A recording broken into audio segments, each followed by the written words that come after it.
What's up, family? Gerald the Bossman here. You're tuned into the Bossman Show on AM 1010, AM 1430, 1055 The King.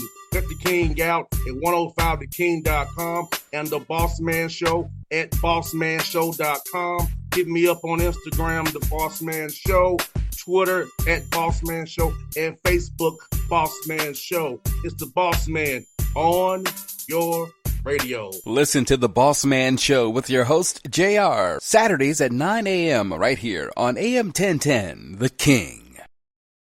BS3 Network, changing the way you watch TV.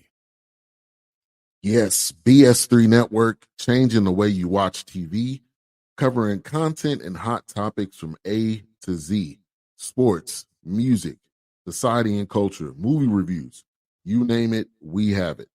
Check it out on bs3network.com or check us out on Roku, BS3 TV on Roku, as well as check out your favorite podcast on all podcast platforms or Spreaker.com/BS3 Network. You are now tuned to BS3 Network.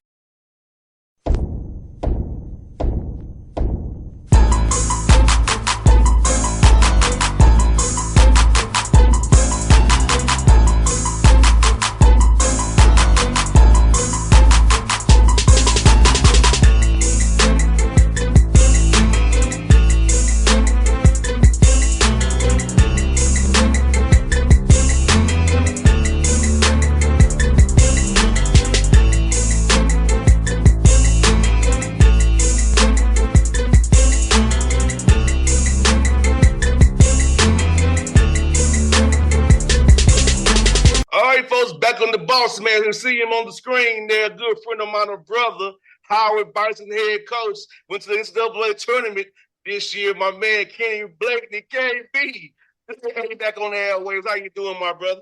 What's up, boss, man? It's great to be back on the show and great to see you, man. How you doing? I can't complain, man. It's heading into April here, playoff push, and may have some fun coming up for me with my main job before I turn into the baseball man, the baseball boss man with the Braves. I know you're excited about how those Hawks are playing, though, leading into the playoffs, which is awesome. Yes, indeed. It's about time, man. It's about time. Hey, look, at least your whistles will be good next year. Quinn Snyder's got him rolling down, man. I love seeing that, and the ownership group down there with my man, Jesse Itzler, Grant Hill, and the crew, and just wonderful to see the success that you guys are having. My man Tony Lang's on staff down there. Big Duke influence, man, which is awesome. Yeah, me and Tony like this, man. We like these. Me and Tony. the things we say to each other, I can't say on the air. It's like, absolutely. I get it. I understand it. He's and Coach Brady, too. Absolutely. A wealth of knowledge from Coach Brady, man. So, yeah, man, the Duke influence on the Hawks, man, is very apparent around here, man. So, it's beautiful, man. Let me ask you, man, for you, brother, how was this year for you, man? And getting to bring back Nate to be on staff with you, man. Just talk about this year's journey for you, man. Yeah, I think the year's journey for me started out, man, when, as with anything, you kind of you complete your roster from the end of the year, and then you start your roster. And going into the summer, I really felt like we had a team that could really compete at a level that would give us a chance to win. And not just win, it win in a way that I thought, could be historic here at Howard. So that was the push, man. It was like, can we, the vision that I have in my head, can we replicate that in reality? And certainly, having 9 or 11 new guys on the team, bringing back several guys that hadn't played last year because of season-ending injuries and trying to build that chemistry took a little bit. And obviously we didn't have Cedric Taylor III for our first 11 games because he broke his hand right before our first game. So it was, at that point in time, you're like, is the dream actually something that can come to fruition? So, it's just one of those things where you're trying to build what you can see. And, it took some time, but I think once clicked and connected, we were able to really gain some momentum and play lights out basketball. No doubt. You got high at the right time. Everything comes together because at your level, it all depends on what happens at that scope, man, and getting prepared not to peak too soon. We saw so many teams that was hot early, kind of peak too soon. So, but your team kept getting better and better and better. Talk about your practice plans and how you try to make sure that they would peak at that right time in March there. Well, it was different, boss man, because we've played 10, 11 guys, per game.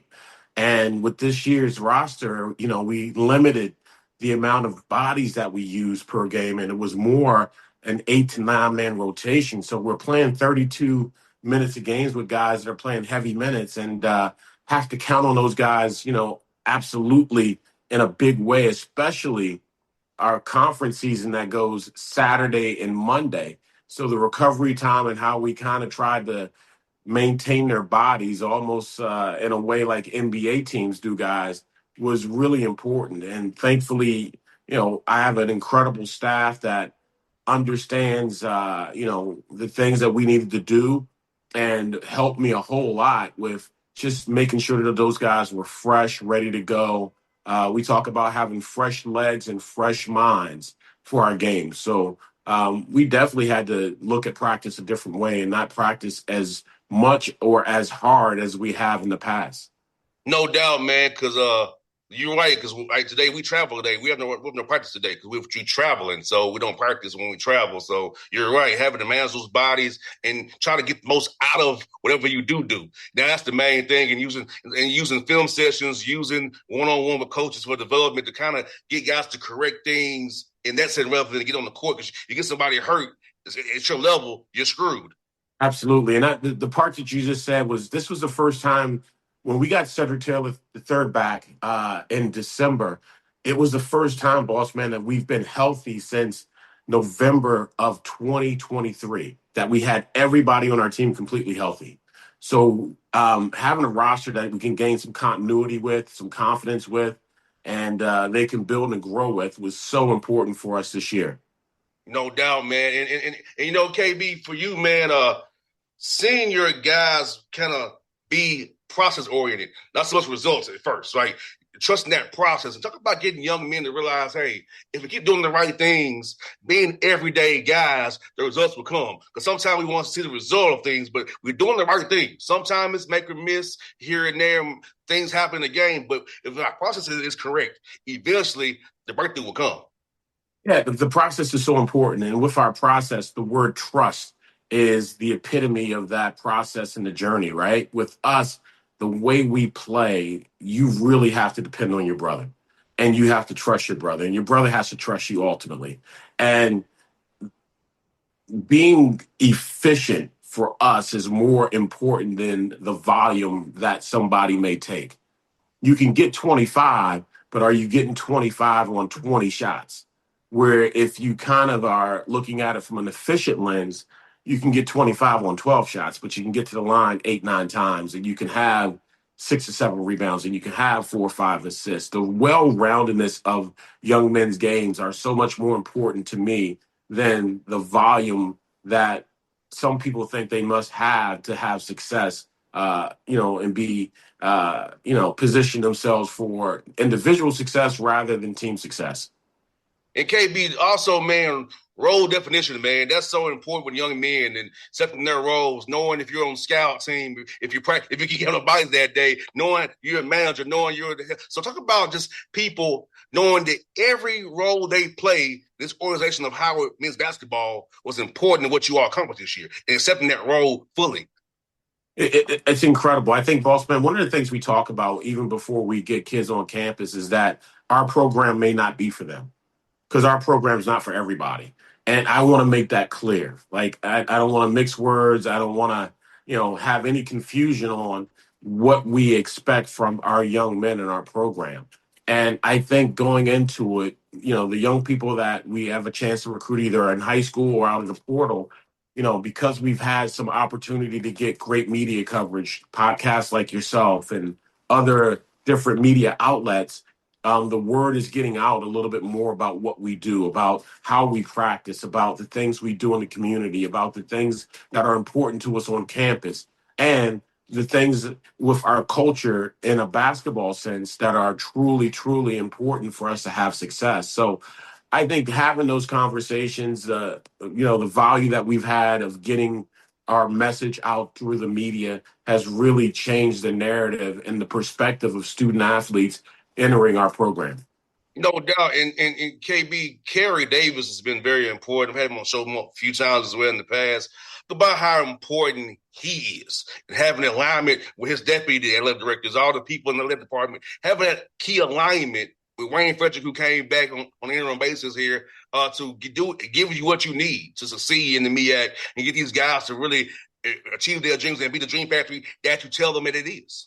Yeah, it's been so important. Our leadership starting with Dr. Wayne Frederick, our president, that we're so fortunate and lucky to have back. We talked about Mr. Kerry Davis and his leadership as our athletic director.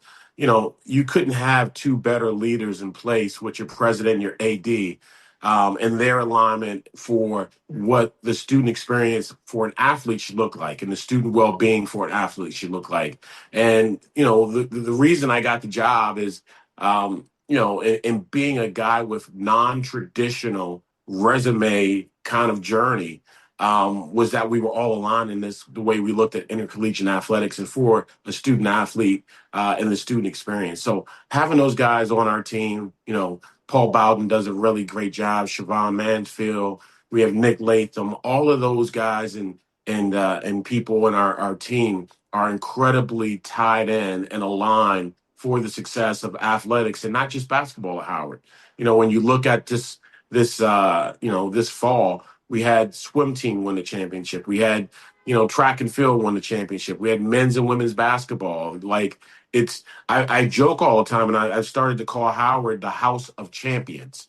There was a boxing gym on Georgia Avenue up the street from Howard that was called the House of Champions, and it was all the legendary DC boxers where they trained. And it's not in existence anymore, but I've stole that moniker and I've attached it to our athletic programs at Howard. No doubt, man. Like you all definitely getting it done, man. And this year's race in the MEAC, man, was very competitive because with so less teams, you play as many games, so you have to figure out games around the MEAC schedule. Look about how competitive it was at the top there to get to the scope, man, and really, 3 days get it done up there up in Norfolk, man. Yeah, it was what a competitive league, and I've been saying all along. Unfortunately, we don't get the credit that I think our league deserves. We play, an incredibly hard non-conference schedule, and reasons are we have to fund a lot of the different sports activities and even some student activities in terms of student scholarships or things that are going on campus for our universities that we represent. So a lot of our schools are playing all the blue bloods and taking trips and playing 11 games in 20 days and making it incredibly hard for them to come out of the non-conference with a 500 or a plus 500 record. But once conference play starts, all of those things kind of go out of the window because it's we have really good coaches. I mean, you look at Lavelle Moten, you look at Kevin Brodish, you look at Rob Jones, you look at Stan Waterman. Stan was a coach for USA Basketball for a number of years. You go down the list. Larry Stewart played in the NBA. Eric Martin down at South Carolina in his years of being an incredible player at Cincinnati, but also working with Bobby Huggins in a number of different places. Our league is really blessed to have some incredible coaches. And hell, going into the last game, Bossman, we could have finished anywhere from first and probably all as low as third going into our last game. So it was a competitive race, and fortunately, we were able to pull it out at the end. It can't be like what's really sad is that people just look down on it because it's the MEAC, not realizing the talent's there and the coaching's there. Like there are great coaches in HBCU conferences. It just is. And I feel like there's a stigma and it shouldn't be. Like these guys are coaching their tails off. Show us some more respect. Yeah, I agree 100% with you. I mean, when you look at our non-conference, we played four CAA schools, and we scrimmaged a fifth one, and we went 5-0 against the CAA, four in non-conference games and one in the scrimmage, and nobody talks about that. And that league, I think, is one of the top probably 13, 14 leagues in the country. So even the fact that people don't do their homework, boss man, when they are trying to have conversations about our league, is a definite, I think, slap in the face to our league and our coaches and our players that one, they don't give our league enough credit, and two, they don't do the homework to understand what have these teams done throughout the year. Looking at our numbers, our net numbers, especially defensively, we were the number one defensive team in the country. I think either behind Duke or Gonzaga, or we might have been number one for like conference defensive numbers. What our team did against our conference versus what other teams have done against their conference. I want to say, boss man, we were like a plus 19 versus our conference this year with the winning margin and different things that we've done. Like our defensive numbers were historic within the structure of our conference, and not I haven't heard anybody dig into those numbers or take a look at the net or take a look at what we were able to do. At one point in time, our average margin of victory was like 26 points against teams in our conference. So, I do think that, we have a great league. I do think we have great players, and I do think we have some really talented and unbelievable coaches, but also men that lead those teams. No doubt, man. And then how beautiful was it? I know you've been to the play-in, the first four previously in Dayton and not got the job done, but how beautiful was it actually to win in the first four, that first ever game for Howie's NCAA tournament, and then go on and play Michigan? Yeah, it was, I was so much more happy, boss man, for our players, our alums, the Howard community, Washington, D.C., and anybody that understands HBCUs and the Black culture, right? It's like for me, it means a lot. But it also means a lot to be able to showcase all of that on that national stage. And we talk about the student experience all the time. Part of the reason I want young men to come to Howard is because you're going to have opportunities to be on those kind of platforms and stages. Like if it's our non-conference games of playing in the Michael B. Jordan game, if it's playing in the NBA All-Star Weekend games, if it's playing in, the Truth and Service game versus Hampton. We rented last year Duke University, Cameron's Indoor Stadium, and played North Carolina A&T. We played in the Brotherhood Run at Duke. We played more non-conference games last year at Duke and more games at Duke than any other program outside of Duke men and women's, basketball. So because I want those young people to really feel great about themselves. I want them to have those memories and to be able to tell those stories. But also, when it's time that the ball stops bouncing for them, I want them to be able to pick up the phone. And because of those showcase games and being on national TV and playing them in venues that are, you know, iconic venues that alums want to get out and visit and go watch, they can pick up the phone at any point in time and call alums and have those conversations with alums that may give them an opportunity to, get a job or position something for them where it really benefits them down the road. So that's the reason why it's so important that we, have a chance to plan that. So, it's all about our kids and our community and the alums in the DC, DMV community as well. And you played on MLK against this my friend Larry Dixon in Morehouse, who won SIAC. So you played. You're not a D2, not a D4 was a hard game because Larry did a hell of a job with those Morehouse guys. You got to do you got to count to the tournament in D2. Absolutely, man. He's a phenomenal, phenomenal person. I've known Larry for such a long time. Larry and I would when we spent time on the road in Georgia, we would find all the little hole in the wall soul food places and go every day. That's how close Larry and I are. And he, no doubt that he was going to do a phenomenal job, but I think that he crushed it this year. And looking forward to seeing what he builds there and the success that he's going to have in the future. And KB was very beautiful for me because with LD winning, Byron Smith winning at Prairie View, you winning, and Nolan winning, all guys that I'm cool with went to the big dance. So it's beautiful to see all you all have success. So I'm glad Nolan's at Tennessee State, building a relationship with him, man. And no, we won't have him that much longer, but we're going to show him why we have it, But seeing Byron, who's been a friend for years, and, LD, man, you, man, it's so beautiful to see you brothers, achieve this for your teams, man, and get that national spotlight for sure. No, it's Bossman. It's been watching all the other programs have success and how they played and how they represented their universities and the young men that represented those universities was so cool to see. And on those stages too, man, it was just a wonderful, wonderful opportunity to highlight Black culture, HBCUs, and the young men and women that are part of that culture. No doubt. That's my guy for you, bro. So now with that season is, man, you taking a little bit of a break to decompress, or you're right back to recruiting in the portal, man, in a few days. It never ends. Just for perspective of my calendar year, and I think other coaches may have a different view of how their calendar works, but my calendar, like my year ends probably around August 1st, 2nd, or 3rd.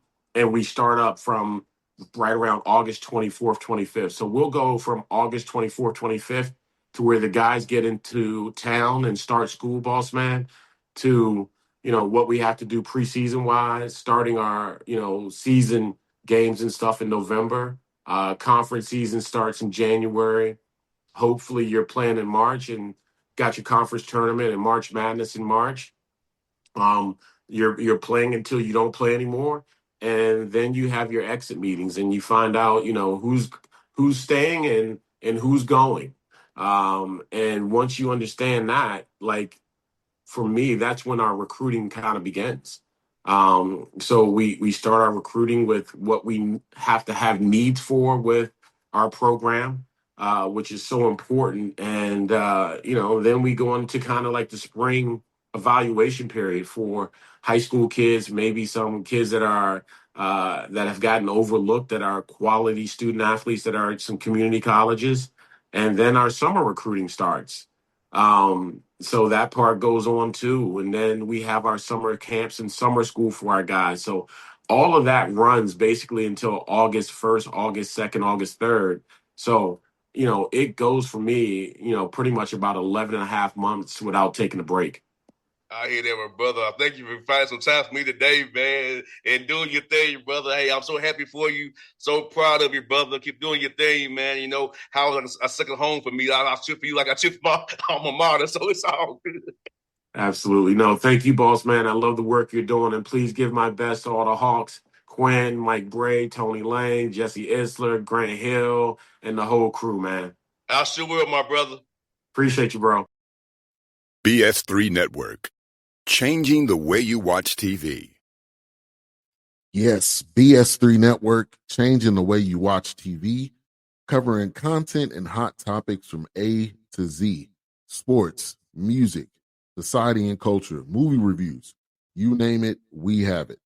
Check it out on bs3network.com or check us out on Roku, BS3 TV on Roku, as well as check out your favorite podcast on all podcast platforms or Spreaker.com/BS3 Network. You are now tuned to BS3 Network. What's up, family? Gerald the Bossman here. You're tuned into the Bossman Show on AM 1010, AM 1430, 1055 The King. Let the King out at 105theking.com and the Bossman Show at bossmanshow.com. Hit me up on Instagram, The Bossman Show, Twitter at Bossman Show, and Facebook, Bossman Show. It's the Bossman on your Radio. Listen to the Bossman Show with your host, JR, Saturdays at 9 a.m. right here on AM 1010, The King.